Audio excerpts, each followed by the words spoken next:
Mission शक्ति अभियान एक ऐसा अभियान जिससे नारी शक्ति को बढ़ावा मिलेगा। 17 अक्टूबर को शुरू किए गए इस अभियान को महज 4 दिन ही हुए हैं और इन 4 दिनों में अपराधियों को कड़ी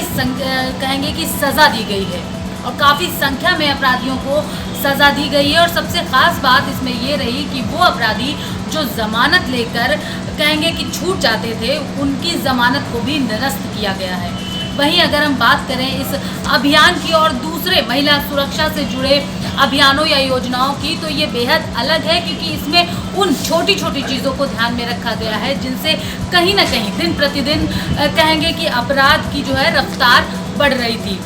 ख़ासतौर पर जो रोज़ाना लड़कियां सड़कों पर चलती थी, जिनसे बात अगर हम करें कि जो शोधे हैं छेड़छाड़ करते थे, फफ्तियां कसते थे और साथ ही रास्ते चलने पर भी छेड़छाड़ की जाती थी, ऐसे उन अपराधों पर भी इस अभियान के तहत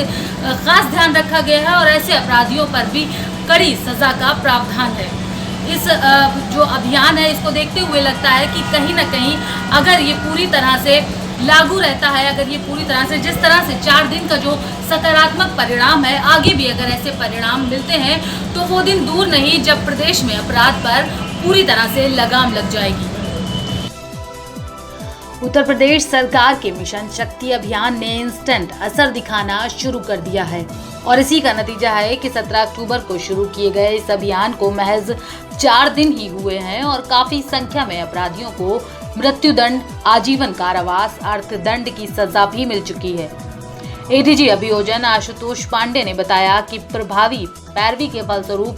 23 अभियुक्तों को आजीवन कारावास की सजा दिलाने में सफलता मिली है। हाथरस में अभियुक्त नरेश उर्फ भोला को पीड़िता के साथ अश्लीलता करने व विरोध करने पर हत्या के मुकदमे में मृत्युदंड से दंडित कराया गया। वहीं हापुड़ जिले के थाना गढ़मुक्तेश्वर में अभियुक्त दलपत को अवयस्क पीड़िता के साथ लैंगिक अपराध व गुरुतर बलात्कार के अभियोग में आजीवन कारावास से दंडित कराया गया। फतेहपुर के थाना खागा क्षेत्र के मुकदमे में 15 अभियुक्तों को आजीवन कारावास व बदायूं के थाना वजीरगंज क्षेत्र के मुकदमे में 3 अभियुक्तों को पीड़िता के साथ दहेज उत्पीड़न व उसकी हत्या करने के अभियोग में आजीवन कारावास से दंडित कराया गया। वहीं जनपद बलिया की अगर बात करें तो एक मुकदमे जिसमें पॉक्सो एक्ट भी लगा था, 3 अभियुक्तों को आजीवन कारावास की सजा दी गई। इसके साथ ही अपर मुख्य सचिव गृह अवनीश कुमार अवस्थी ने अभियोजन निदेशालय में आधिकारिक वेबसाइट का शुभारंभ किया और इस मौके पर अभियोजन निदेशालय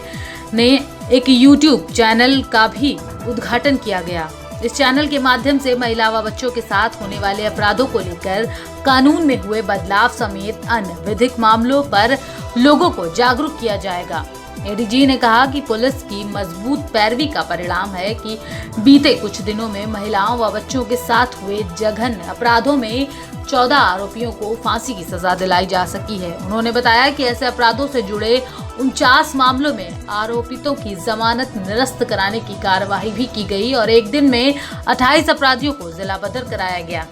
इस मिशन शक्ति से उन अपराधों पर लगाम लगेगी जिन्हें शुरू से ही अगर रोक दिया जाए तो आगे बढ़ने की हिम्मत नहीं पड़ेगी। दरअसल पीछा करने वाले शोधों, फफ्तियां कसने वाले, अनायास घूरने वालों जैसे शोधों रोजाना इस तरह की हरकत करते थे और इस पर कोई ठोस कार्रवाई न हो पाने के चलते ही उनकी हिम्मत दिन पर दिन बढ़ रही थी। मिशन शक्ति में ऐसे शोधों के लिए भी कड़ी सजा मुकर्रर की गई है जिससे इन छुटपुंजियों की हिम्मत अब आगे कभी नहीं बढ़ सकती है और जिस तरह से सकारात्मक परिणाम देखने को मिले हैं उससे जाहिर हो रहा है कि जल्द ही प्रदेश में अपराध पर लगाम लगेगी।